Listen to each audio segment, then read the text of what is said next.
les grands singes. J'ai tout vu, caché sous les lobélias. Les braconniers ont enveloppé dans les feuilles la tête et les mains de notre chef. Puis ils sont partis, en faisant aboyer leurs armes vers le ciel, après avoir bu le vin des palmiers. La forêt était pleine de ces hommes qui avaient faim. Ils étaient des milliers, tués et dévoraient tout devant eux. Mais eux-mêmes étaient le gibier d'autres hommes. La forêt n'était plus qu'un grand bain de sang, elle sentait la mort. Après le massacre de ma famille, je suis parti seul vers l'autre côté des volcans, d'où l'on voit le grand lac. J'ai appris à marcher la nuit. Plusieurs lunes rondes sont passées dans le ciel. Il y avait un autre clan dans un repli de brume. Mon coquille veillait sur lui. Il était le grand dos argenté. Il m'a accepté. La vie a continué. Les années ont passé. Un matin, j'ai regardé mon cosy. Dans la lumière de la rosée, son dos argenté brillait. J'ai voulu ce clan. J'ai voulu sa place. À l'intérieur de moi, comme un appel, la force de vie m'a poussé vers lui. Je l'ai défié. À la fin du combat, je l'ai chassé. J'étais devenu très grand. J'étais surpris de ma force. J'ai regardé mes bras, mon dos. Ils étaient recouverts d'un pelage aussi blanc que les glaces du volcan. Le dos argenté, désormais, c'était moi. Le volcan, c'était un peu de moi aussi. J'ai rassemblé le groupe. Nous étions à peine aussi nombreux que les doigts des deux mains. Nous avons cherché le chemin de la forêt perdue.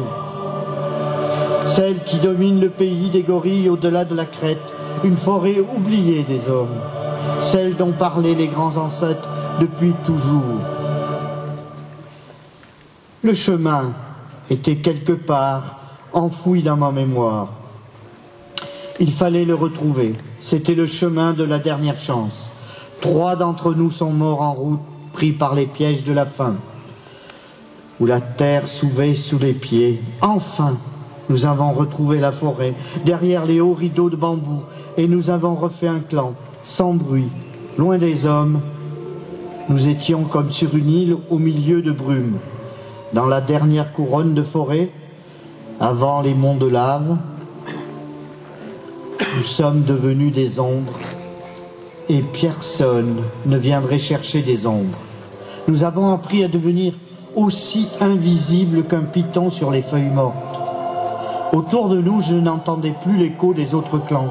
Ils étaient morts, peut-être les pièges, les bâtons qui aboient et la grande fièvre qui les emportait tous.